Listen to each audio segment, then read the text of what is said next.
Hello friends, welcome to civil street YouTube channel. நம்ம இந்த வீடியோவில் பார்த்தீங்கன்னா economy, okay, previous year question, எக்கனாமியில் இதுவரைக்கும் கேட்ட ப்ரீவியஸ் இயர் கொஸ்டின் வந்து பார்க்க போகிறோம். பொருளாதாரம் பொறுத்தளவு உங்களுக்கு டிஎன்பிஎஸ்சியில் வந்து கண்டிப்பாக ஒரு 10 கொஸ்டின் அப்கமிங் குரூப் 4ல இந்த வீடியோ வந்து உங்களுக்கு அப்கமிங் குரூப் 4க்கு இது ரொம்ப யூஸ்ஃபுல்லாக வந்து இருக்கும். அது மாதிரி பார்த்தீங்கன்னா குரூப் 1, குரூப் 2, குரூப் 4 3 எக்ஸாம்லையுமே பொருளாதாரமோட கொஸ்டின் வந்து பார்த்தீங்கன்னா கொஞ்சம் நிறைய கொஸ்டின் தான் கேட்பாங்க. குரூப் 1ல கொஞ்சம் நிறைய கொஸ்டின், ஏன்னா குரூப் 1ல 200 கொஸ்டின் உங்களுக்கு, குரூப் 2, குரூப் 4ல 100 கொஸ்டின். ஸோ 100 கொஸ்டின்ல உங்களுக்கு 15 கொஸ்டின் வந்து பொருளாதாரத்துல வந்துடும். ரொம்ப ஈஸியான ஒரு சப்ஜெக்ட் தான் பொருளாதாரம். ஸோ எக்கனாமி பொறுத்தவரை உங்களுக்கு குரூப் 4னா குரூப் 2, குரூப் 4, குரூப் 1க்கு 11th 12th economy book, okay, 11th 12th economy book 2 book படிச்சாலே உங்களுக்கு வந்து என்ன பண்ணலாம், ஈஸியா வந்து ஸ்கோர் பண்ணலாம். ஸோ அந்த 11th 12th புக்கை பேஸ் பண்ணி இப்ப இந்த 2023ல கேட்ட எக்கனாமிக் கொஸ்டின் தான் நம்ம வந்து இங்க வந்து பார்க்க போறோம். ஸோ ஒவ்வொரு கொஸ்டின் வந்து ரொம்ப டீட்டெயிலா வந்து பார்க்க போறோம். ஸோ இதுல மொத்தம் 60 கொஸ்டின் கிட்ட இருக்கும். அந்த 60 கொஸ்டின் நம்ம எப்படி சால்வ் பண்ணலாம்னு சொல்லிட்டு இந்த வீடியோல வந்து பார்க்கலாம். ஸோ இந்த வீடியோ வந்து ஸ்கிப் பண்ணாம கடைசி வரைக்கும் பாருங்க. ஒரு கொஸ்டினை எப்படி சால்வ் பண்ணணும்னு சொல்லிட்டு உங்களுக்கு வந்து ஒரு ஐடியா வந்து ஃபுல் ஐடியா வந்து இந்த ஒரு வீடியோ பார்த்து முடிச்ச பிறகு உங்களுக்கு அந்த ஐடியா வந்து கிடைக்கும். ஸோ வாங்க வீடியோக்குள்ள போகலாம். ஸோ ஃபர்ஸ்ட் பாருங்க, second 5-year plan was based on, இரண்டாவது ஐந்தாண்டு திட்டம் எதனை அடிப்படையாக கொண்டதாகும் சொல்லிட்டு சொல்றாங்க. அந்த ஐந்தாண்டு திட்டத்தை பத்தி பாத்தீங்கன்னா ஒரு கொஸ்டின் கண்டிப்பா உங்க குரூப் 1, குரூப் 2, குரூப் 4ல பாத்தீங்கன்னா ஐந்தாண்டு திட்டத்தை பத்தி கண்டிப்பா கொஸ்டின் வந்து வந்துடும். ஸோ இந்த ஐந்தாண்டு திட்டத்தை பத்தி நீங்க நல்லா படிச்சு வச்சுக்கோங்க. ஸோ இந்த கொஸ்டினுக்கு ஆன்சர் பாருங்க, இரண்டாவது ஐந்தாண்டு திட்டம் டேஸ் அடிப்படையாக கொண்ட மாதிரி ஆகும். ஸோ இந்த மாதிரி வந்து 2 மாதிரி இருக்கு. ஒன்னு வந்து முதலாம் ஐந்தாண்டு திட்டம் ஒரு மாதிரி இருக்கு, இன்னொன்று வந்து இரண்டாம் ஐந்தாண்டு திட்டம் வந்து அது ஒரு அந்த மாதிரி பேஸ் பண்ணி கொண்டு வந்திருப்பாங்க. ஸோ முதலாம் ஐந்தாண்டு திட்டம் பார்த்தீங்கன்னா ஹராட் டோமர் மாடல் அப்படின்னு சொல்லிட்டு அந்த மாடலை பேஸ் பண்ணி, அந்த மாதிரியை பேஸ் பண்ணி முதலாம் ஐந்தாண்டு திட்டம் வந்து கொண்டு வந்திருப்பாங்க. ஓகே, ஹராட் டோமர் மாதிரி. ஸோ இது வந்து முதல் ஐந்தாண்டு திட்டம். ஸோ இந்த ஐந்தாண்டு திட்டத்தை பொறுத்தவரை ஃபர்ஸ்ட் பிளானிங் கமிஷன் வந்து 1950ஆம் ஆண்டு பிளானிங் கமிஷன் வந்து கான்ஸ்டியூட் பண்ணியிருப்பாங்க, 1950. ஸோ ஃபர்ஸ்ட் பிளானிங் கமிஷன் பார்த்தீங்கன்னா 1951ல இருந்து 56ல இருந்து வரும். ஸோ 56 வரைக்கும் வரும். 1951ல இருந்து 56 வரைக்கும் ஃபர்ஸ்ட் பிளானிங் கமிஷன் வந்து வரும். அதே மாதிரி 1955 வரைக்கும், 1956 to 61 வரைக்கும் செகண்ட் பிளானிங் கமிஷன் வரும். ஓகே, செகண்ட் பிளானிங் கமிஷன் வரும். இந்த செகண்ட் பிளானிங் கமிஷன் வந்து எந்த மாதிரியை வந்து பேஸ் பண்ணி கொண்டு வந்திருப்பாங்க பாத்தீங்கன்னா மகளனோபிஸ் மாதிரி. ஓகே, மகளனோபிஸ் மாதிரி பேஸ் பண்ணி தான் இந்த இரண்டாவது ஐந்தாண்டு திட்டம் வந்து கொண்டு வந்திருப்பாங்க. இந்த இப்ப மகளனோபிஸ் மாதிரி இப்ப எப்படி இந்த நான் வச்சுக்கோங்க பாத்தீங்கன்னா second 5-year plan Mahalanobis. So SMS, Siva Manasula Sakthi அந்த படம் வந்து பார்த்துருப்பீங்க. ஸோ அப்ப செகண்ட் 5-year பிளான் வந்து மகளனோபிஸ் மாடல். ஓகே, இரண்டாவது ஐந்தாண்டு திட்டம் மகளனோபிஸ் மாதிரி பேஸ் பண்ணி தான் வந்துச்சு. அப்போ முதல் ஐந்தாண்டு திட்டம் வந்து ஹராட் டோமர் மாடல் பேஸ் பண்ணி வந்துச்சு. அதே மாதிரி இரண்டாவது ஐந்தாண்டு திட்டம் வந்து மகளனோபிஸ் மாதிரி பேஸ் பண்ணி வந்துச்சு. அதே மாதிரி நீங்க என்ன கமெண்ட்ல வந்து கமெண்ட் பண்ணுங்க. பாத்தீங்கன்னா முதலாம் ஐந்தாண்டு திட்டத்தோட முக்கியமான நோக்கம் என்ன, இரண்டாம் ஐந்தாண்டு திட்டத்தோட முக்கியமான நோக்கம் என்னன்னு சொல்லிட்டு நீங்க கமெண்ட்ஸ்ல வந்து சொல்லுங்க. ஸோ அந்த கமெண்ட்ஸ்ல என்ன சொல்றீங்கன்னு நம்ம பார்ப்போம். ஓகே, ஸோ அடுத்த கொஸ்டின் வந்து பார்க்கலாம். ஸோ இதுக்கு ஆன்சர் பாத்தீங்கன்னா மகளனோபிஸ் மாதிரி, ஆப்ஷன் பி.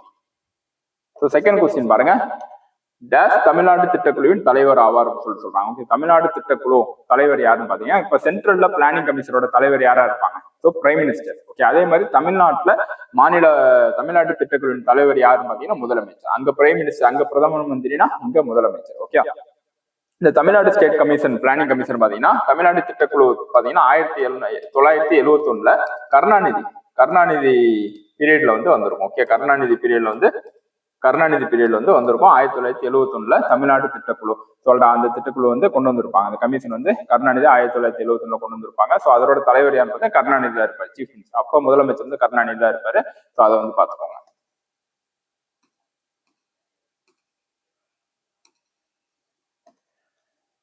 அடுத்து பாத்தீங்கன்னா $5 trillion இந்திய பொருளாதாரம் என்ற குறிக்கோள் வைத்திருக்கும் ஆண்டு எதுன்னு கேட்கிறாங்க. $5 trillion என்ற பொருளாதார குறிக்கோள் வைத்திருக்கும் ஆண்டு, இதுக்கு ஆன்சர் பார்த்தீங்கன்னா 2024 to 25. ஓகே, இந்த 2024 to 25 தான் அந்த $5 trillion எக்கனாமியை வந்து பினிஷ் பண்றதுக்கு முக்கிய ஒரு எய்ம், பொருளாதார குறிக்கோள் வைத்திருக்கும் ஆண்டு பார்த்தீங்கன்னா 2024 முதல் 2025 வரை. ஓகே, இந்த $5 trillion வந்து பாத்தீங்கன்னா மெயின்ஸுக்கு ரொம்ப முக்கியம். உங்களுக்கு குரூப் 1 மெயின்ஸ், குரூப் 2 மெயின்ஸ், அஸ்வரஸ் யூபிஎஸ்சி கூட இந்த $5 trillion $5 trillion எக்கனாமி சொல்லிட்டு அந்த கொஸ்டின் வந்து கேட்டே இருப்பாங்க. ஸோ இது வந்து பார்க்கணும். அடுத்து மக்கள் தொகை பெருக்க முறையில் உயரும் போது உணவு உற்பத்தி கூட்டல் முறையில் உயர்கின்றது. ஸோ மக்கள் தொகை வந்து பெருக்கல் முறையில் உயரும் போது உணவு உற்பத்தி முறை எப்படி உயருன்னு சொல்றாங்க, கூட்டல் முறை உயர்கின்றது அப்படின்னு சொல்றாங்க என்பதை கருத்தாக கொண்ட கோட்பாடு. எந்த கோட்பாடு வந்து இந்த கருத்தை கொண்டுள்ளதுன்னு சொல்றாங்க. ஸோ இதுல 4 கோட்பாடு வந்து வந்திருக்காங்க. ஒன்னு வந்து மக்கள் தொகை மாற்ற கோட்பாடு, இன்னொன்னு மார்க்சின் கோட்பாடு, இன்னொரு மால்தூசின் மக்கள் தொகை கோட்பாடு, இன்னொன்னு அழிப்பு கோட்பாடுன்னு சொல்லிட்டு 4 கோட்பாடு வந்திருக்காங்க. ஸோ இதுக்கு ஆன்சர் பாத்தீங்கன்னா மால்தூசியன் கோட்பாடு. ஓகே, மால்தூசியன் மக்கள் தொகை கோட்பாடு. ஸோ இது என்ன சொல்லுவாங்க, மால்தூசியன் மக்கள் தொகை கோட்பாடுல என்ன சொல்லுவாங்க பாத்தீங்கன்னா, மக்கள் தொகை உயர உயர உயர ஸோ என்ன உணவுன்னு இது வந்து உணவு வந்து உயரும் அப்படின்னு சொல்லுவாங்க. ஓகே, உணவு உற்பத்தி முறையில், ஏன்னா மக்கள் கூடும் போது உணவு உற்பத்தி வந்து கம்மியாகும். அப்போ உணவு உற்பத்தி கூட ஆகும். ஓகே, மக்கள் தொகை உயரும் போது உணவு உற்பத்தி கூட ஆகும். அதுதான் சொல்லுவாங்க, மக்கள் தொகை உயர உயர உணவு உற்பத்தியும் உயர்ந்துட்டே இருக்கும்னு சொல்றது. அப்போ உணவு உற்பத்திக்கும் மக்கள் தொகைக்கும் இடையில உள்ள ஒரு வித்தியாசம் தான் மால்தூசியன் மக்கள் தொகை கோட்பாடுன்னு சொல்லுவாங்க. அதே மாதிரி பாத்தீங்கன்னா மக்கள் தொகை மாற்ற கோட்பாடு, அதாவது தியரி ஆஃப் டெமோகிராபிக் டிரான்சிஷன் சொல்லிட்டு ஒரு தியரி வந்து இருக்கு. ஸோ இது பத்தி என்ன சொல்லுவாங்க பாத்தீங்கன்னா, இது வந்து எக்கனாமிக் டெவலப்மெண்ட்டும் பாப்புலேஷனுக்கும், ஓகே, மக்கள் தொகைக்கும் பொருளாதார முன்னேற்றத்துக்கும் இடையில உள்ளதுதான் இந்த தியரி. எந்த தியரி பாத்தீங்கன்னா ஃபர்ஸ்ட் தியரி, மக்கள் தொகை மாற்ற கோட்பாடு. அப்ப இந்த மக்கள் தொகை கூட கூட எக்கனாமிக் டெவலப்மெண்ட் கம்மியாகும் சொல்லியிருப்பாங்க. ஓகே, மக்கள் தொகை கூட கூட எக்கனாமிக் டெவலப்மெண்ட் கம்மியாகும் சொல்லியிருப்பாங்க. ஸோ அதுதான் இந்த மக்கள் தொகை மாற்ற கோட்பாடு. ஸோ இதுல வந்து 3 ஸ்டேஜஸ் வந்து 3 நிலை வந்து இருக்கும். Stage 1, stage 2, stage 3. Okay, stage 1ல பாத்தீங்கன்னா high birth rate, high death rate இருக்கும். ஓகே, அதாவது பர்த் ரேட்டும் ரொம்ப கூட இருக்கும், டெத் ரேட்டும் ரொம்ப கூட இருக்கும். பிறப்பு விகிதமும் நிறைய இருக்கும், இறப்பு விகிதம் நிறைய இருக்கும். அதாவது ஸ்டேஜ் 1 சொல்லுவாங்க.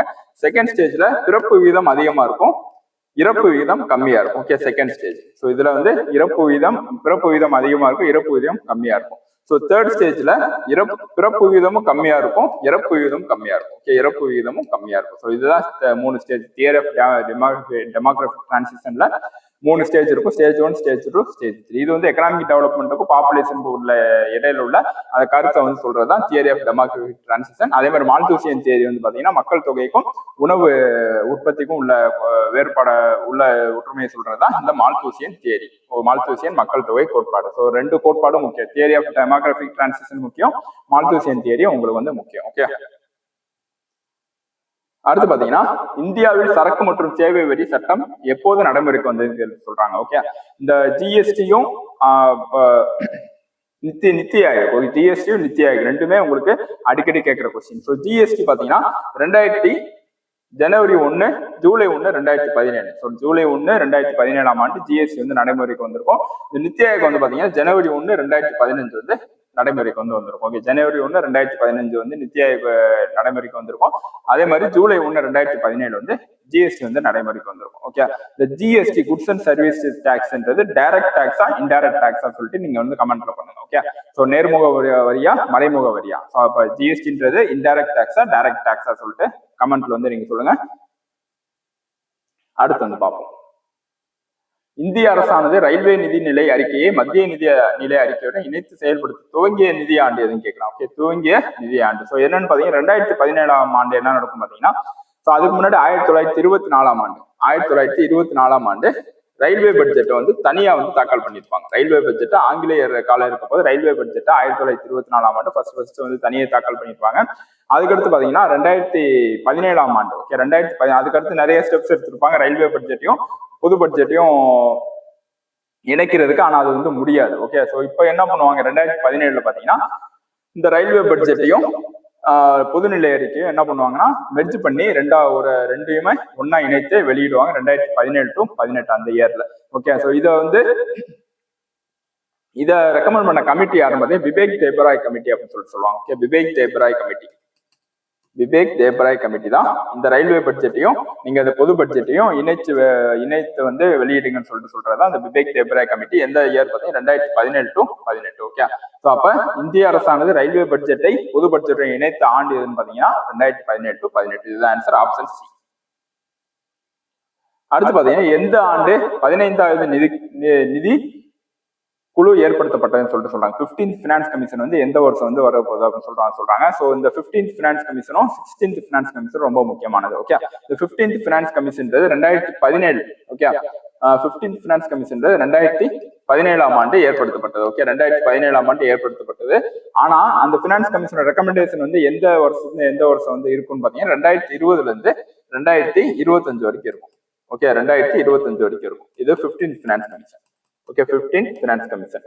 இப்ப 2025 முடிய போது, 2024 24 நடந்துட்டு இருக்கு. இப்ப 2025 வந்து முடிய போது. இப்ப வந்து 16வது நிதி ஆணையம் 16வது நிதி ஆணையம் வந்து அமைக்கிறதுக்கு அரசு வந்து உத்தரவு கொடுத்திருக்காங்க. அந்த 16வது நிதி ஆணையம் வந்து இயர் பாத்தீங்கன்னா 2026 to 31. Okay, 2026 to 31. ஸோ இது வந்து 5 வருஷம். ஓகே, நிதி ஆணையம் வந்து 5 வருஷம் ஒரு தாட்டி பிரசிடென்ட் வந்து கான்ஸ்டியூட் பண்ணுவாரு. ஸோ அதுதான் நிதி ஆணையம் சொல்லுவோம். ஆர்டிகல் 280. ஓகே, பிரிவு 280 கீழே இந்த நிதி ஆணையம் வந்து வரும்.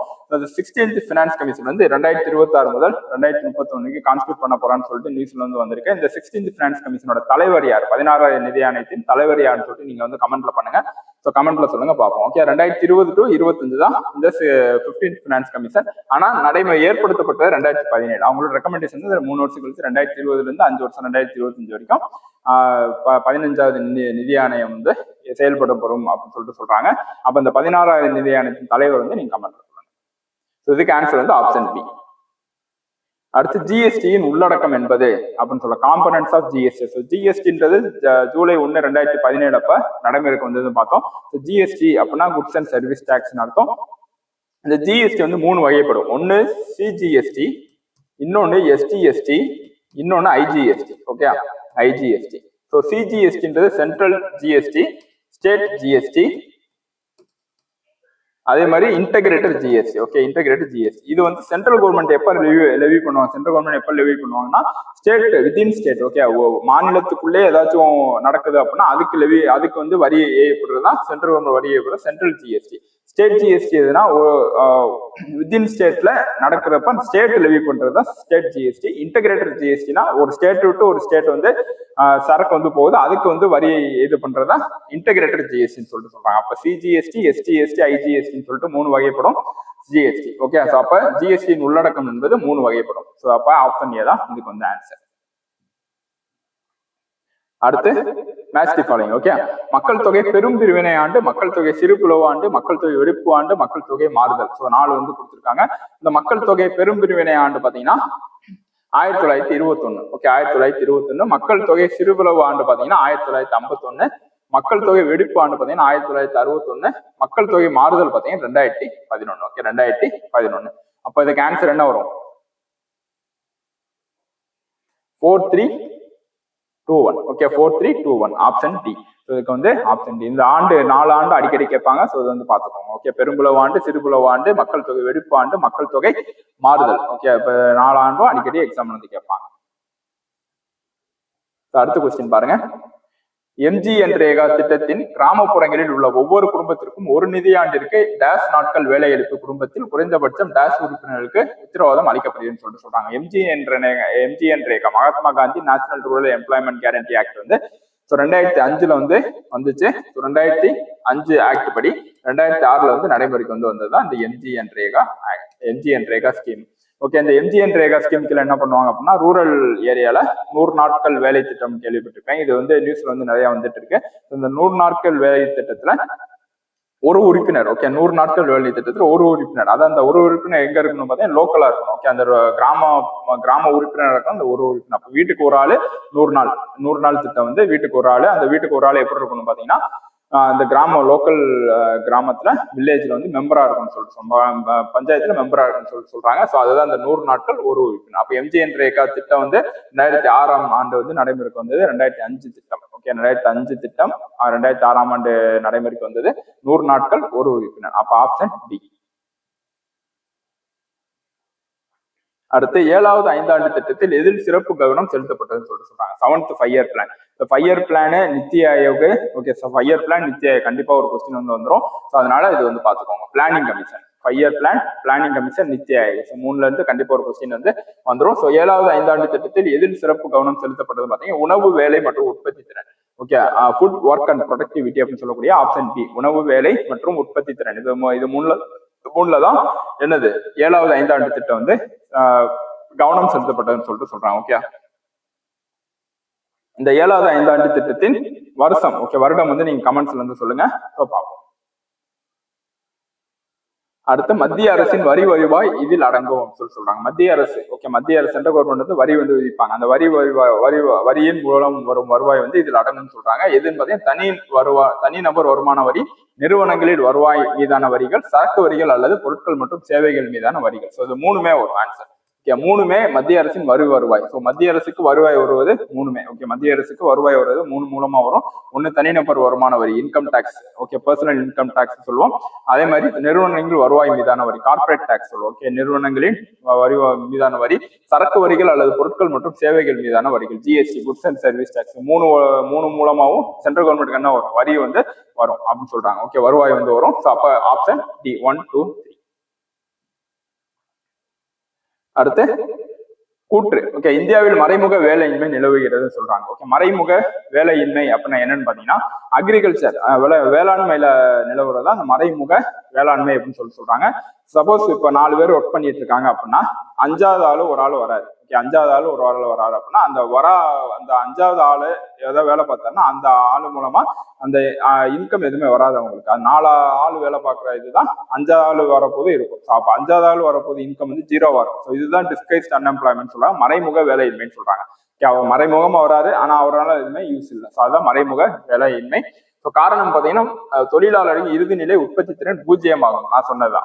தொழிலாளர் வந்து வராரு அப்படின்னா அவர் செய்யற தொழில் வந்து இறுதியா 0 தான் இருக்கும். அதனால அவங்களுக்கு வந்து பயன் இருக்கு. அதுதான் மறைமுக வேலையின்மை சொல்றாங்க. அப்ப கூற்று கரெக்ட், காரணம் கரெக்ட், இரண்டும் சரி. இரண்டும் சரி. ஆப்ஷன் ஏ தான் இதுக்கு வந்து ஆன்சர். அடுத்து பின்வருவனவற்றில் சரியான சொற்றொடரை கண்டுபிடின்னு சொல்றாங்க. இந்திய பொருளாதாரம் என்பது முதலாளித்துவ பொருளாதாரத்துக்கு சிறந்த எடுத்துக்காட்டாக சொல்றாங்க. அடுத்து இந்தியாவில் அதிகமானோர் வேளாண் தொழில் செய்து வருகின்றன சொல்றாங்க. வேளாண் தொழில் செய்து வருகின்றன. இந்திய பொருளாதாரம் G20 நாடுகளில் இடம்பெற்றுள்ளதுன்னு சொல்றாங்க. வேலை வாய்ப்பை உருவாக்க திறன் உள்ள நிலை. 4 ஆப்ஷன் வந்து சொல்றாங்க. இதுல பாத்தீங்கன்னா நம்ம இந்திய பொருளாதாரம் வந்து மிக்ஸ்ட் எக்கனாமி, அதாவது மிக்ஸ்ட் எக்கனாமி கலப்பு பொருளாதாரம் சொல்றோம். கலப்பு பொருளாதாரம். இது வந்து கலப்பு பொருளாதாரம் என்னது, பிரைவேட்டும் பப்ளிக்கும்.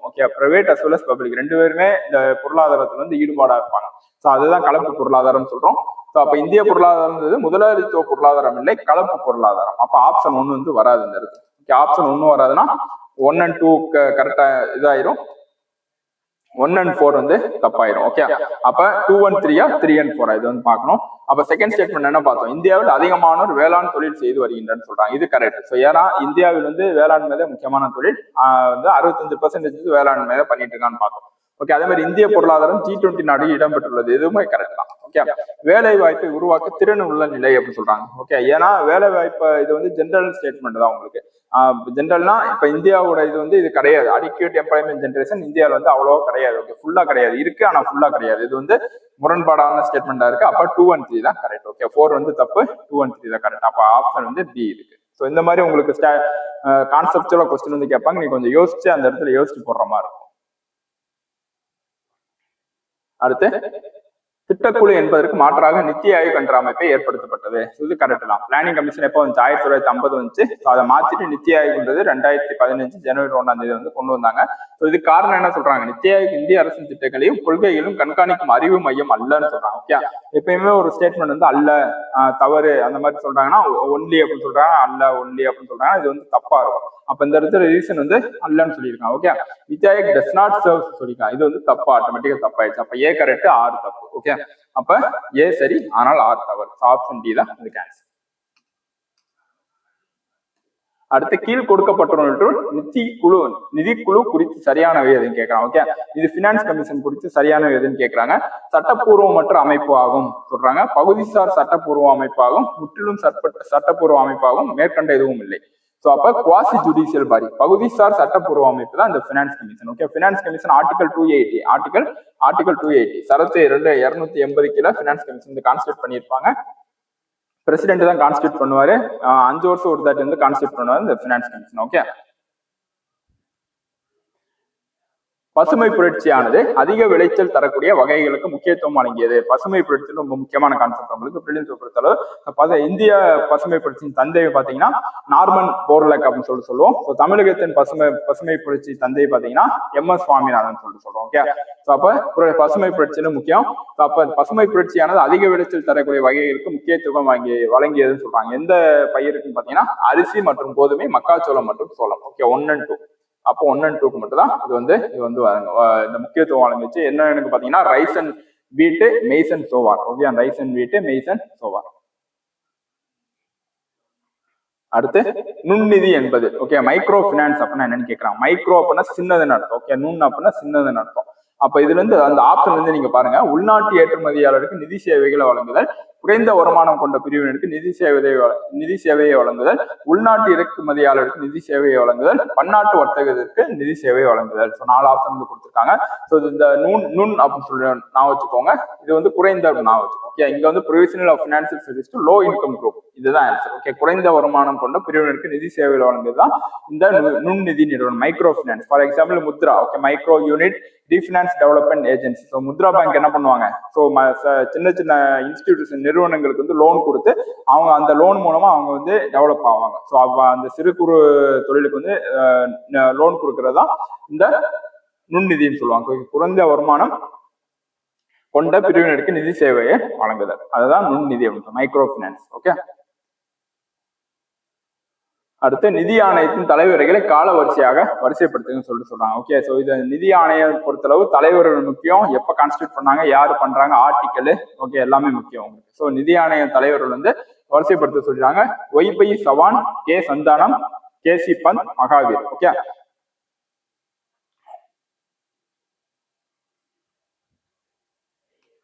இது 5th, இது 6th, இது 8th, இது 10th. Okay, 2431. Okay, 2431. So first K Santhanam வருவாரு, அடுத்து வந்து மகாவீர் தியாகி, அடுத்து ஒய்பி சவான், அடுத்து KC பந்த். ஓகே, இதுதான் ஆன்சர். அடுத்து நிதி பொறுப்பு மற்றும் வரவு செலவு மேலாண்மையை சட்டம் அமைக்கப்பட்ட ஆண்டு சொல்றாங்க. FRBM, financial responsibility and budget management act. So இது எது கொண்டு வந்தாங்க பாத்தீங்கன்னா கவர்மெண்டோட எக்ஸ்பெண்டிச்சர் ரெவன்யூ. ஓகே, எக்ஸ்பெண்டிச்சர் செலவினம், வருவாய். ஓகே, இது ரெண்டையும் பேலன்ஸ் பண்றதுக்காண்டி கொண்டு வந்ததா அந்த FRBM ஆக்ட்னு சொல்லக்கூடிய நிதி பொறுப்பு மற்றும் வரவு செலவு மேலாண்மை சட்டம் அமைக்கப்பட்ட ஆண்டுன்னு சொல்றாங்க. ஜனவரி 17, 2000. ஸோ ஆப்ஷன் ஏ தான் இதுக்கு வந்து ஆன்சர். அப்ப இந்த கவர்மெண்டோட ரெவன்யூ எக்ஸ்பெண்டிச்சரும் என்ன பண்ண பேலன்ஸ் பண்றதுக்காண்டி கொண்டு வந்ததுதான் இந்த FRBM ஆக்ட். கொண்டு வந்த ஆண்டு பாத்தீங்கன்னா ஜனவரி 17, 2000. ஓகே, 2000 ஆண்டு FRBM ஆக்ட் வந்து கொண்டு வந்திருப்பாங்க. எதுக்குன்னு இந்த FRBMனா என்னன்னு பார்த்துக்கோங்க. சில டைம் வந்து FRBM கொடுத்து 4 ஸ்டேட்மெண்ட் கொடுத்து எக்ஸ்பென்ஸ் வந்து கேட்கலாம் உங்களுக்கு. ஓகே, அடுத்து நித்தி ஆயோக் எஸ்டாப்ளிஷ்டான். ஸோ நித்தி ஆயோக் வந்து எப்போது நிறுவப்பட்டது அப்படின்னு சொல்றாங்க. ஸோ நித்தி ஆயோக் பாத்தீங்கன்னா ஜனவரி 1, 2015. ஓகே, நித்தி ஆயோக் சொல்லிட்டோம், ஜிஎஸ்டி சொல்லிட்டோம். ஜூலை 1, 2017 நித்தி ஆயோக், ஜனவரி 1, 2015 ஜனவரி 1, 2015 நித்தி ஆயோக், ஜூலை 1, 2017 ஜிஎஸ்டி. ஓகே, ரெண்டுமே அடிக்கடி மாத்தி கேட்பாங்க. அடுத்து பினான்ஸ் கமிஷன் தலைவர்கள். இந்த கொஸ்டின் பேப்பர் பார்த்தாலே உங்களுக்கு என்னென்ன கொஸ்டின் வந்து அடிக்கடி கேட்பாங்கன்னு சொல்லிட்டு ஒரு புரிதல் வந்து உங்களுக்கு வரும். ஓகே, இந்த இடத்துல C Rangarajan, NK Singh, OV Reddy, Vijay Kelkar. So NK Singh பாத்தீங்கன்னா 14th finance commission. NK Singh வந்து 14th finance commission. C Rangarajan பாத்தீங்கன்னா 12th finance commission. Okay, doctor OV Reddy பாத்தீங்கன்னா 13th finance commission. Vijay Kelkar 14th finance commission. Okay, NK Singh 15th finance commission. NK Singh வந்து 15th. 4321. Okay, C Rangarajan வந்து 12th finance commission, NK Singh பாத்தீங்கன்னா 15th, OV Reddy பாத்தீங்கன்னா 13th, Vijay Kelkar வந்து 14th finance commission. So இதுதான் answer. அப்போ finance commission பொறுத்தவரை தலைவர் படிச்சுக்கோங்க. தலைவர் வந்து ஆர்டர் வைஸ் அரேஞ்ச் பண்ண கேட்டா, அந்த மாதிரி கொஸ்டின் கேட்டா நீங்க அரேஞ்ச் பண்றதுக்கு உங்களுக்கு வந்து புரிதல் வேணும். ஓகே, ஸோ அதனால உணவு பாதுகாப்பு சட்டம் கொண்டு வரப்பட்ட ஆண்டு. So national food security act வந்து எந்த வருஷம் வந்து இன்ட்ரடியூஸ் பண்ணாங்க கேட்கறாங்க. இந்த கான்செப்ட் பார்த்தீங்கன்னா 2013ஆம் ஆண்டு வந்து இன்ட்ரடியூஸ் பண்ணியிருப்பாங்க உணவு பாதுகாப்பு சட்டம்.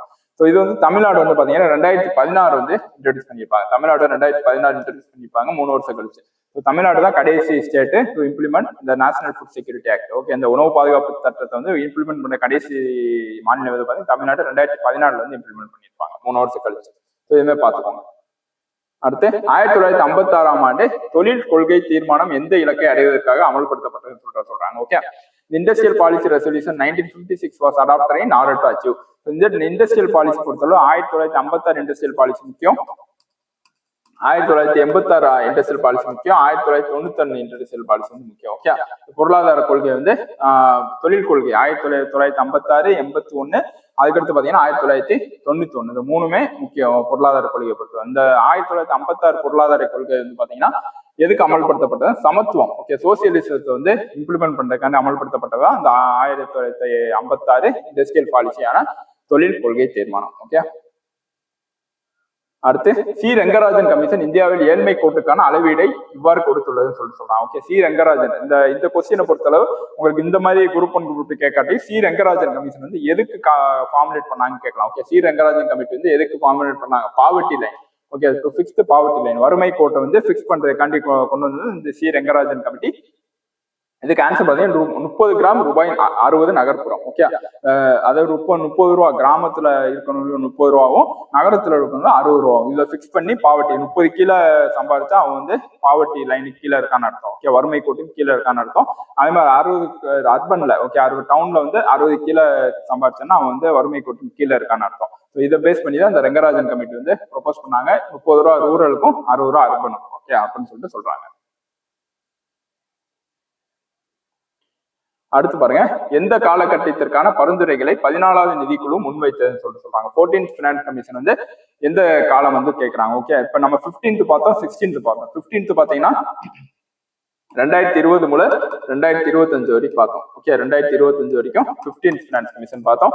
அதே மாதிரி 2026 முதல் 2031 வரை 16வது நிதி ஆணையம் வந்து பார்த்தோம். அதே மாதிரி 2015 முதல் 2020 தான் இந்த 14வது நிதிக்குழு. ஓகே, 2020 தான் 14வது நிதிக்குழு. ஸோ இது வந்து பார்த்துக்கோங்க.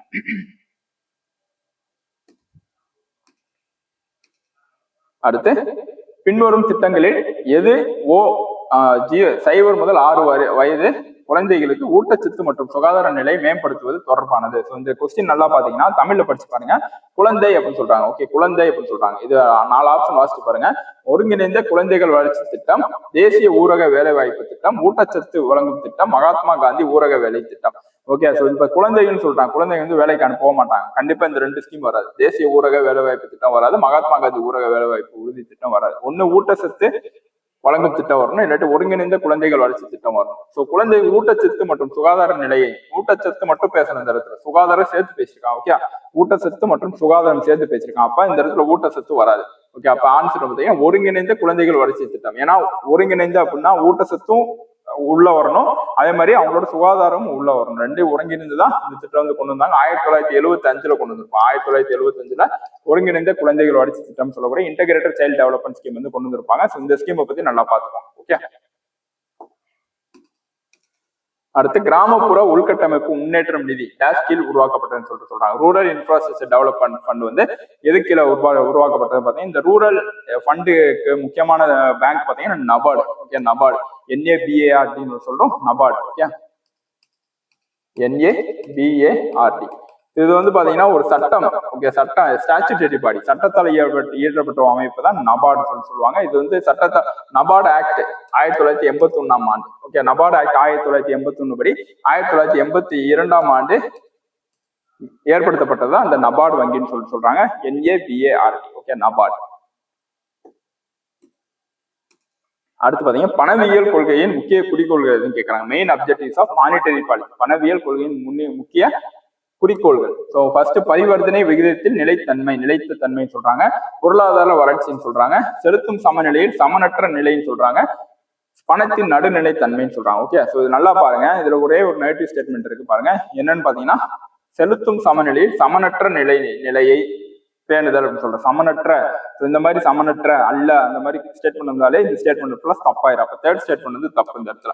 ஓகே, தேர்ட் ஸ்டேட்மெண்ட் தப்புனா ஆட்டோமேட்டிக்கா ஒரு 3 போயிடும், இந்த இது போயிடும். அப்போ 1 2 1 2 4 ஒண்ணு பாருங்க, பரிவர்த்தனை விகிதத்தில் நிலைத்த தன்மை, இது வந்து பாசிட்டிவ் ஸ்டேட்மெண்ட் தான்.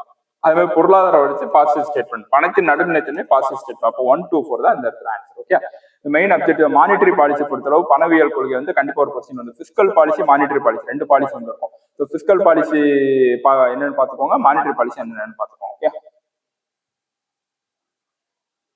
அடுத்து மகளனோபிஸ் 4 துறை மாதிரி பின்வரும் எந்த 5 ஆண்டு திட்டத்தில் பயன்படுத்தப்பட்டதுன்னு சொல்றாங்க. இந்த மகளனோபிஸ், ஹெரால்ட் டோமர் மாடல் ரெண்டுமே அடிக்கடி கேட்பாங்க. ஸோ ஹெரால்ட் டோமர் மாடல் வந்து ஃபர்ஸ்ட் 5 இயர் பிளானும், மகளனோபிஸ் மாதிரி வந்து செகண்ட் 5 இயர் பிளான், 2வது 5 ஆண்டு திட்டத்துக்கு கீழேயும் கொண்டு வந்திருக்காங்க. Okay, so SMS Siva Manasula சக்தி பார்த்தோம். ஸோ சிவா மனசு சக்தி எஸ்னா செகண்ட், அப்போ மகளனோபிஸ், எம்னா Mahalanobis, second 5 year plan Mahalanobis, first 5 year plan Harrod Domar model. Okay,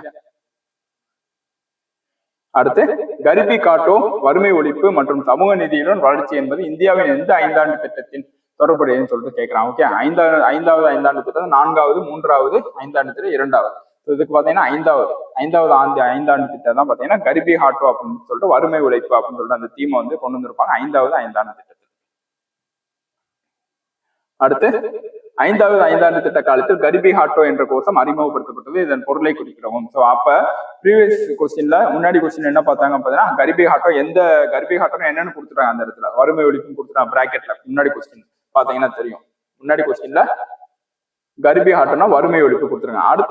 அடுத்த எக்ஸாம்பிள் வேற எக்ஸாம்பிள் என்ன கேட்கறாங்க பாத்தீங்கன்னா, கரிபி ஹாட்டோ அப்படின்னா என்னன்னு கேட்கறாங்க. ஓகே, அப்போ வறுமை ஒழிப்பு. ஸோ அப்ப இந்த ப்ரீவியஸ் கொஸ்டின் பாக்குறதோட முக்கியத்துவம் வந்து உங்களுக்கு புரிஞ்சிருக்கும். ஓகே, ஒரு கொஸ்டினுக்கு இன்னொரு கொஸ்டின் லிங்க் பண்ணி படிச்சா கரெக்டா இருக்கும். இப்போ ப்ரீவியஸ் கொஸ்டின் இப்போ போன வருஷம் ஒரு குரூப் 4 பாக்குறீங்க, அதே குரூப் 4 கொஸ்டின் வந்து இந்த வருஷம் அது கொஞ்சம் மாடிஃபை பண்ணி கேட்டிருக்கோம் இந்த மாதிரி. ஓகே, அப்ப கரிபி ஹாட்டோ அப்படின்னா என்ன, வறுமை ஒழிப்புன்னு அர்த்தம். ஓகே, ஸோ இது வந்து இதனால ப்ரீவியஸ் கொஸ்டின் வந்து நீங்க பாருங்க, யூஸ்ஃபுல்லா இருக்கும் உங்களுக்கு. அடுத்து 1991ஆம் ஆண்டின் புதிய தொழில் கொள்கை இதற்கு முக்கியத்துவம் அளித்து வருகிறதுன்னு சொல்றாங்க. Okay, new industrial policy resolution. So நான் சொன்ன மாதிரி இண்டஸ்ட்ரியல் பாலிசி 3 இண்டஸ்ட்ரியல் பாலிசி தொழில் கொள்கை. ஓகே, ஒன்னு 1956, 86, 91. இந்த 91ல வந்து லிபரலைசேஷன், பிரைவேடைசேஷன், குளோபலைசேஷன் சொல்லிட்டு 3 வரும். ஸோ தாராளமயம், தனியார் மையம், உலகமயமானது, இந்த 3ஐயும் பேஸ் பண்ணி அந்த 1991 எல்பிஜி வந்து வரும். ஸோ இண்டஸ்ட்ரியல் பாலிசி வரும். ஸோ இது 3ஐயும் கொண்டு வந்தவர் பாத்தீங்கன்னா 1991ஆம் ஆண்டு. ஓகே, மன்மோகன் சிங். ஓகே, மன்மோகன் சிங் நிதி அமைச்சராக இருந்திருப்பாரு. அவர் தான் இந்த எல்பிஜி சொல்லக்கூடிய நியூ இண்டஸ்ட்ரியல் பாலிசி 1991 வந்து கொண்டு வந்திருப்பாரு. அடுத்து பாருங்க, கீழ்காண்பவற்றில் எது இந்திய அரசு வங்கியில் மத்திய அலுவலகத்துறையின் ஒரு பகுதி அன்றுன்னு சொல்றாங்க. Okay, office, central office department reserve bank of India இல்லைன்னு சொல்றாங்க. ஓகே, டிபார்ட்மெண்ட் இல்லைன்னு சொல்றாங்க. ஃபர்ஸ்ட் வந்து வங்கி செயல்பாடு மற்றும் வளர்ச்சித்துறை, பண மேலாண்மை துறை, மனிதவள ஆள் சேர்ப்புத்துறை, பொருளாதார கோட்பாடு மற்றும் ஆய்வுத்துறை. அப்ப வங்கி அப்படின்னா என்ன வரணும், ஒண்ணு பணம் வரணும். அப்போ ஃபர்ஸ்ட் ஆப்ஷன் கரெக்ட். ஓகே, வங்கி இருக்கு, ஃபர்ஸ்ட் ஆப்ஷன் கரெக்ட். பண மேலாண்மை துறை second option correct. Third option பாருங்க, ஃபோர்த் ஆப்ஷன் பொருளாதார கோட்பாடு மற்றும் ஆய்வுத்துறை, இதுமே பொருளாதார கோட்பாடு, இதுமே கரெக்ட். ஓகே, மனித வளம் வந்து வராது இந்த இடத்துல. Department of recruiting human sources, மனித வளம், இதுக்கு தனியாக ஹெச்ஆர்டி டிபார்ட்மெண்ட் சொல்லிட்டு தனி டிபார்ட்மெண்ட் இருக்கு, ரிசர்வ் பேங்க் கீழே அது வந்து வராது. ஓகே, அப்போ மனித வள ஆள் சேர்ப்புத்துறை. கொஞ்சம் பொறுமையா நீங்க யோசிச்சா இந்த ஆப்ஷன்னா நீங்க ஈஸியா எலிமினேட் பண்ணி இந்த கொஸ்டின் வந்து பண்ணிடலாம், ஈஸியா பண்ணிடலாம். அடுத்து பாருங்க, இந்தியாவின் முன்னாள் பிரதமர் நேரு அவர்கள் டேஷ் ஆண்டில் திட்டக்குழுவை அமைத்தார் சொல்றாங்க. எந்த ஆண்டு, 1950ஆம் ஆண்டு வந்து அமைச்சிருப்பாரு. அதுபடி அமைச்சிட்டு 1951 to 55 வந்து ஃபர்ஸ்ட் இயர் 5 இயர் முதல் 5 ஆண்டு திட்டம், 1956 இருந்து 61 2ஆம் 5 ஆண்டு திட்டம் வந்து கொண்டு வந்திருப்பாங்க. ஓகே, அடுத்து சுய உதவி குழுக்களுக்கு குறுநிதி அளிப்பது டேஷின் நோக்கம். அப்ப குறுநிதி ஃபர்ஸ்ட் ஒரு கொஸ்டின்ல பாத்தீங்கன்னா நுண்நிதி அளிப்பது எதுன்னு கேட்டிருந்தாங்க. நுண்நிதி அளிப்பது பாத்தீங்கன்னா நபார்டு. ஓகே, அதே தான் இங்க குறுநிதி அளிப்பது எதுன்னு கேட்கறாங்க, நபார்டு. ஓகே, ஸோ அப்ப ப்ரீவியஸ் கொஸ்டின் பார்த்தா உங்களுக்கு நிறைய கொஸ்டின் வந்து அப்படியே ரிப்பீட் ஆகுது. ஸோ அதனால ப்ரீவியஸ் கொஸ்டின் வந்து நல்லா படிச்சுப்போம். ஸோ அப்ப சுய உதவி குழுக்களுக்கு குறுநிதி அளிப்பது எது பாத்தீங்கன்னா நபார்டு. அடுத்து டேஷ் என்பது கிராமப்புற மக்களை விரிவான முறையில் உள்ளடக்கிய கிராமப்புற சுகாதார வசதியை விரிவுபடுத்தி ஒரு திட்டமாகும் சொல்றாங்க. ஓகே, கிராமப்புற சுகாதாரத்துறையை விரிவுபடுத்தப்படும் ஒரு திட்டம் கேட்கிறாங்க. ஃபர்ஸ்ட் நிர்மல் பாரத் அபியான், செகண்ட் தேசிய ஊரக சுகாதார திட்டம், சுத்தரிக்கப்பட்ட தூய்மையான குடிநீர் கிராமங்களுக்கு வழங்கும் திட்டம், பிரதான் மந்திரி கிராமோதய யோஜனா சொல்றாங்க. ஓகே, ஸோ 4மே கிராமத்தை வந்து முன்னெடுக்கிறதுக்கு, கிராமத்தை டெவலப் பண்றதுக்கு ஒரு திட்டம் தான் 4மே. ஆனா இங்க என்ன கேட்கறாங்க பாத்தீங்கன்னா சுகாதார வசதியை விரிவுபடுத்தும் திட்டம் கேட்கறாங்க. அப்ப இதுக்கு ஆன்சர் பாத்தீங்கன்னா நிர்மல் பாரத் அபியான். நிர்மல் பாரத் அபியான் தான் அந்த சுகாதார ரூரல் டெவலப்மெண்ட்டை சுகாதாரத்துறையை மேம்படுத்துவதை கொண்டு வந்தது நிர்மல் பாரத் அபியான். ஓகே, ஸோ இந்த நிர்மல் பாரத் அபியானோட எப்போ லான்ச் பண்ணாங்க உங்களுக்கு ஏர் தெரிஞ்சா நீங்க வந்து கமெண்ட்ல சொல்லுங்க, பார்க்கலாம். அடுத்து ஜனனி சுரக்ஷா யோஜனா என்பது எதுன்னு கேட்கறாங்க. ஜனனி சுரக்ஷா யோஜனா அப்படின்னா என்னன்னு பாத்தீங்கன்னா, ஃபர்ஸ்ட் ஆப்ஷன் மகப்பேறு பாதுகாப்பு திட்டம், செகண்ட் ஆப்ஷன் ஏழைகளுக்கு இலவச உணவு, வேலை வாய்ப்பு திட்டம், இலவச எரிவாயு திட்டம் சொல்லுவாங்க. ஜனனி சுரக்ஷா யோஜனான்றது மகப்பேறு பாதுகாப்பு திட்டம். ஓகே, மகப்பேறு பாதுகாப்பு திட்டம்.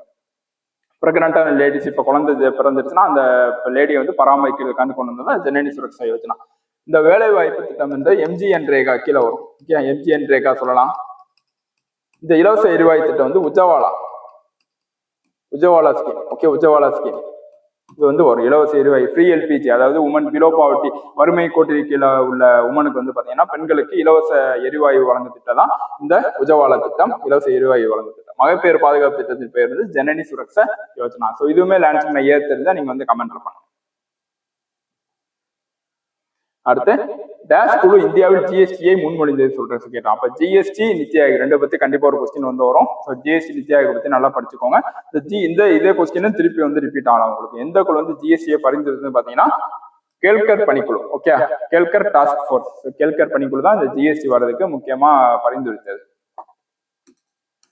அடுத்து நபார்டின் கீழ் இடம்பெறாத வங்கிகள். ஸோ நபார்டை பத்தி கண்டிப்பா ஒரு கொஸ்டின் வந்து வந்துருது. ஓகே, அதனால நபார்டை பத்தி நல்லா படிச்சுக்கோங்க. மாநில கூட்டுறவு வங்கிகள், ஊரக வட்டார வங்கிகள், ஏற்றுமதி வளர்ச்சி வங்கிகள், மாவட்ட மைய கூட்டுறவு வங்கிகள். இந்த கூட்டுறவு சொல்ல வரும். ஓகே, கூட்டுறவு சொல்றதுக்குள்ள நபார்டு கீழ வந்து வரும். அப்ப ரெண்டும் ஊரக வட்டார வங்கி இதுவுமே வரும். அப்ப ஏற்றுமதி வளர்ச்சி வங்கிகள் வந்து எது கீழே வரும்னு பாத்தீங்கன்னா எக்ஸிம் பேங்க் அப்படின்னு சொல்லுவோம். Okay, Exim bank, export import பேங்க்னு சொல்லுவோம். எக்ஸ்போர்ட் இம்போர்ட் பேங்க் அது கீழே தான் இந்த ஏற்றுமதி வங்கி வந்து வரும். அதனால எக்ஸ்போர்ட் ப்ரொமோஷன் பேங்க் வந்து எது கீழே வரும்? எக்ஸிம் பேங்க் கீழே வரும்.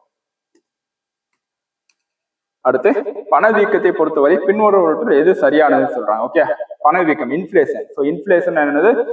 ஒரு பொருளின் விலை வந்து கூடுற போது நம்ம வந்து அந்த பொருளின் விலை வந்து கூடுறது தான் அந்த இன்ஃபிளேஷன் சொல்லுவோம். ஓகே, பொருளின் விலையை கூடுறது. ஸோ அப்போ ஆப்ஷன் ஃபர்ஸ்ட் பாருங்க, பட்ஜெட் பற்றாக்குறை அதிகரிப்பு, பணத்திற்கான தேவை அதிகரிப்பு, பொது விலை குறியீட்டில் உயர்வு, நுகர்வோர் பொருட்களின் விலை உயர்வு. ஸோ பொது விலை குறியீட்டில் உயர்வு. ஸோ நுகர்வோர் பொருட்கள் விலை உயர்வு வந்து வராது. ஓகே, ஸோ பொது விலை, அந்த பொது விலை கூடினாதான் இன்ஃபிளேஷன் வந்து வரும். ஸோ பொது விலை MRP அப்படின்னு சொல்லுவோம். பொது விலை rise in general price index சொல்லுவோம். பொது விலை குறியீட்டில் உயர்வு தான் இந்த பணவீக்கம் சொல்லுவோம். பணவீக்கத்தை பொறுத்தவரை இதுதான் டெஃபினிஷன். ஓகே, அடுத்து எந்த வகை வேலையின்மை வேளாண் துறை அதிகமாக காணப்படுகிறது? அப்ப ஃபர்ஸ்ட் டிஸ்கைஸ்டு அன்எம்ப்ளாய்மெண்ட்னா அது அசசென்டிசனை பார்த்தோம் கூற்று காரணம். அதுல இந்த மறைமுக வேலையின்மை பத்தி கேட்டிருக்காங்க. இதே மாதிரி இங்க வந்து கேட்டிருக்காங்க எந்த வகை வேலையின்மை வேளாண் துறை அதிகமாக காணப்படுது பாத்தீங்கன்னா மறைமுக வேலையின்மை, டிஸ்கைஸ்டு அன்எம்ப்ளாய்மெண்ட் தான் அக்ரிகல்ச்சர் வேளாண்மையில வந்து காணப்படுது. ஓகே, அடுத்து பாத்தீங்கன்னா தொழில்துறையின் ஒழுங்கான வளர்ச்சிக்கு ஊக்குவிப்பு மற்றும் ஒழுங்குமுறை நடவடிக்கைகளை எடுக்க மத்திய அரசுக்கு எந்த சட்டம் அதிகாரம் அளிக்கிறது சொல்றாங்க. ஓகே, தொழில்துறையின் ஒழுங்கான வளர்ச்சிக்கு ஊக்குவிப்பு. So regulatory measure of order development of industrial sector வந்து டெவலப் பண்றதுக்கு எது இது பண்ணி பாத்தீங்கன்னா industrial promotion establishment industrial development regulation act. Option D தொழில்கள் வளர்ச்சி மற்றும் ஒழுங்குமுறை சட்டம். இது உங்களுக்கு இந்த கொஸ்டினோட ஆப்ஷன் ஆன்சர் பாருங்க. ஓகே, கொஸ்டின் என்ன கேட்டிருக்காங்க? ஒழுங்கான வளர்ச்சி அப்படின்னு கேட்டிருக்காங்க. இங்கேயுமே வளர்ச்சி மற்றும் ஒழுங்குமுறை சட்டம் எடுக்க பாருங்க. அப்ப கொஸ்டினை நல்லா வாசிச்சாலும் உங்களுக்கு கொஸ்டின் இருந்து ஆப்ஷன் வந்து உங்களுக்கு கரெக்டா ஆன்சர் வந்து வந்துடும். ஓகே, அதனால இந்த ப்ரீவியஸ் கொஸ்டின் வந்து திரும்ப பாருங்க. ஸோ உங்களுக்கு அந்த கொஸ்டின் தெரியாத கொஸ்டின் வந்து எப்படி இதெல்லாம் உங்களுக்கு எதிர்பார்க்காத கொஸ்டின் எங்க இருந்து கேட்டிருப்பான்னு தெரியாது. ஆனா நீங்க என்ன பண்ணலாம், அந்த கொஸ்டின்ல இருந்து ஆன்சர் வந்து எடுக்கலாம். ஓகே, தொழில்துறையின் ஒழுங்கான வளர்ச்சி அப்படின்னு சொன்னா அப்ப இந்த கொஸ்டின்லேயே வளர்ச்சின்னு இருக்கு, ஆப்ஷன்ல வளர்ச்சின்னு இருக்கு. ஓகே, எந்த ஆப்ஷன்ல வளர்ச்சின்னு இல்லை பாருங்க. ஓகே, தொழில்கள் மேம்பாடு மற்றும் ஸ்தாபன சட்டம் வளர்ச்சி இல்ல, நலிவடைந்த தொழில்கள் நிறுவன சட்டங்கள் வளர்ச்சி என்ற வார்த்தை இல்ல, சிறு தொழில்கள் சேவைகள் சட்ட வளர்ச்சி என்ற வார்த்தை இல்ல. ஆனா இங்க வந்து தொழில்கள் வளர்ச்சி மற்றும் ஒழுங்குமுறை சட்டத்துல வளர்ச்சி வந்து இருக்கு. ஓகே, அடுத்து இந்தியாவில் நிதிக்குழுவின் பணிகள் எதுன்னு கேட்கிறாங்க.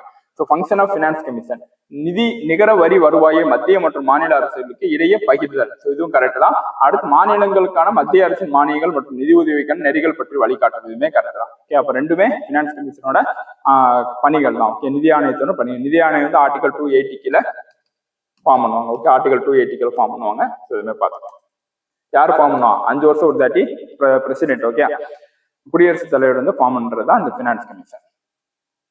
அடுத்து ரெப்போ விகிதம். ஸோ ரெப்போ ரேட்னா என்னன்னு கேட்கறாங்க. ரெப்போ விகிதம். Okay, so rate of interest charge by RBI to commercial bank bank rate, discounting rate, rationing of கிரெடிட்னு சொல்றாங்க. ரிசர்வ் வங்கி வணிக வங்கிகளுக்கான கடனுக்கான வட்டியை வந்து ரெப்போ விகிதம் சொல்றாங்க. ஓகே, ரெப்போ விகிதம். ஸோ அதுதான் ரெப்போ விகிதம். இந்த பேங்க் ரேட் என்னன்னா, ஒரு பேங்க் வந்து இன்னொரு பேங்க்கு கொடுக்குது அப்படின்னா அது அந்த பேங்க் வட்டி வந்து இது பண்றதுதான் இந்த ரெப்போ ரேட். ஓகே, அப்ப ஆப்ஷன் ஏ தான் இதுக்கு வந்து ஆன்சர். அப்ப நீங்க என்ன பண்ணுங்க, ரிவர்ஸ் ரெப்போ ரேட்னா என்னன்னு சொல்லிட்டு கமெண்ட்ல வந்து சொல்லுங்க. ஓகே, ரெப்போ ரேட் அப்படின்னா பாத்துட்டோம். ரிவர்ஸ் ரெப்போ ரேட்னா என்னன்னு சொல்லிட்டு கமெண்ட்ல வந்து சொல்லுங்க.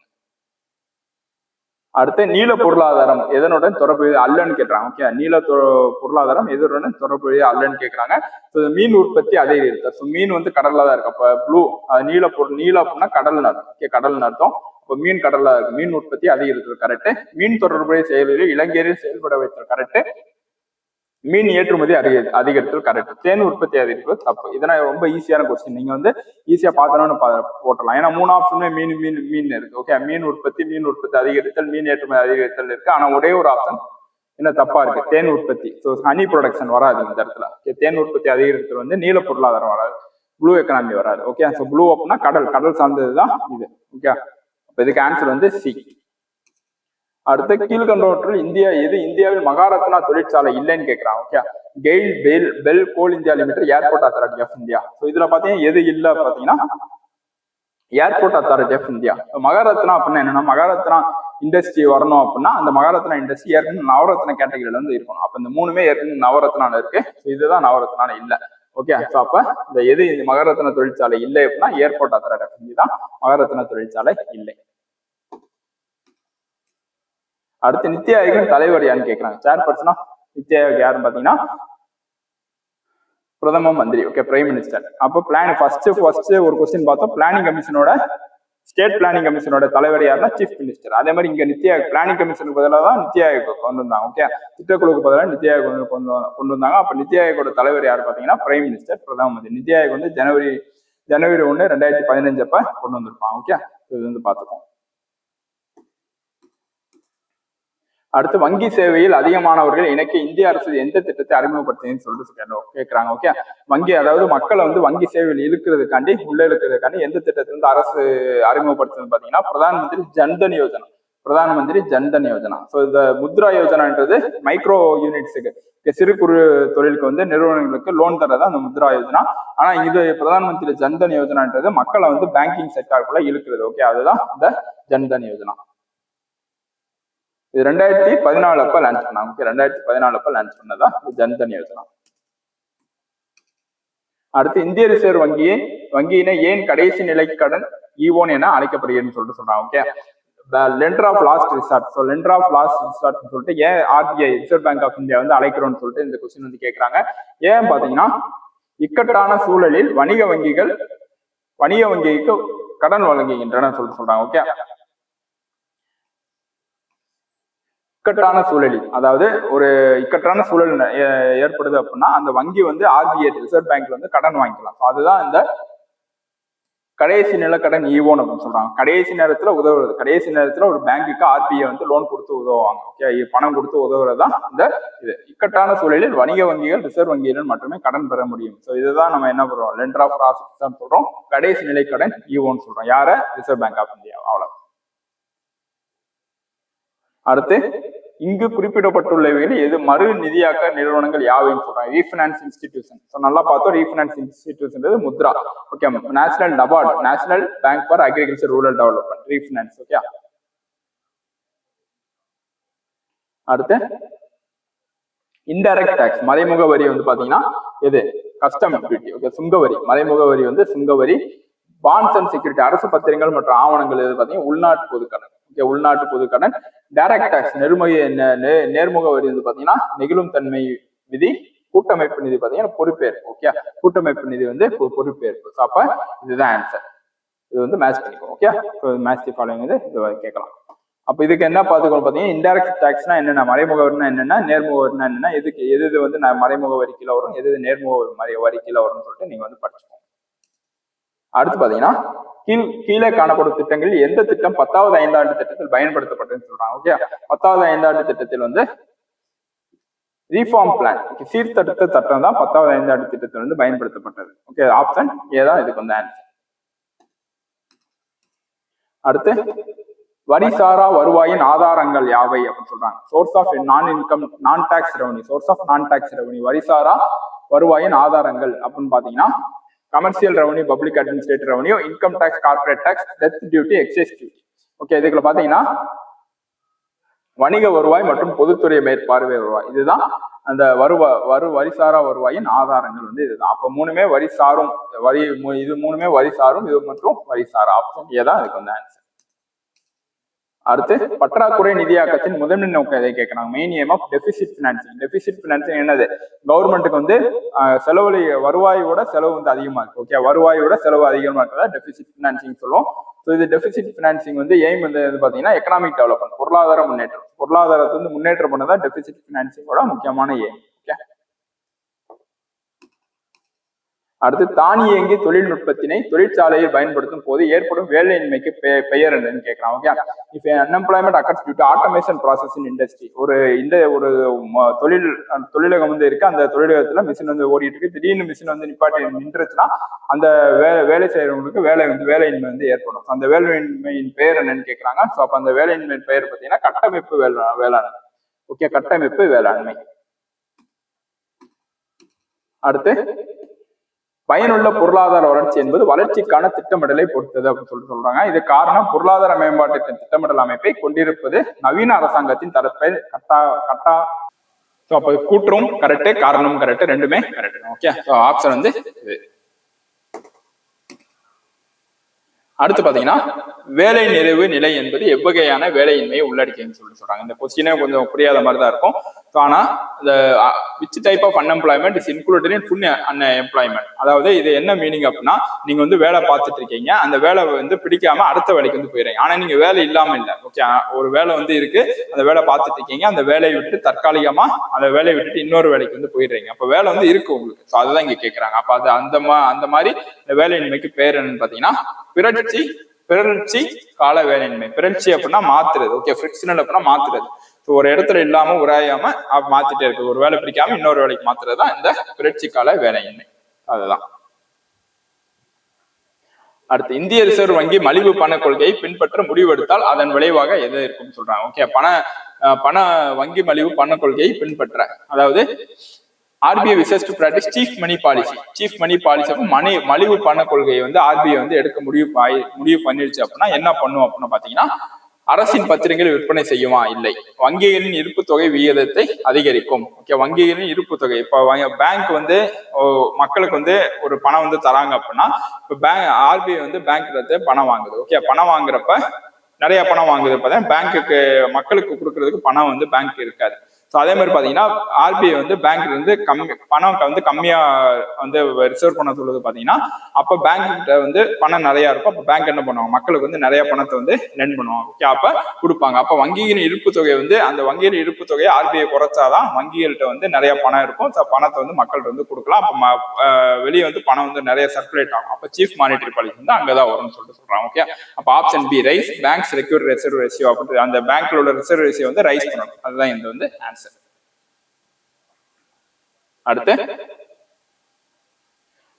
ஒரு சமதர்ம பொருளாதார அமைப்பில் உற்பத்தி பகிர்வு மற்றும் தீர்வுகளை முடிவு செய்வது எவைன்னு சொல்றாங்க. Who decide production distribution decision in socialist pattern of economy பாத்தீங்கன்னா சென்ட்ரல் பிளானிங் கமிஷன். ஓகே, மத்திய திட்டக்குழு ஆணையம் தான் இந்த இதை வந்து டிசைட் பண்ணுது. அப்ப ஆப்ஷன் பி தான் இதுக்கு வந்து ஆன்சர்.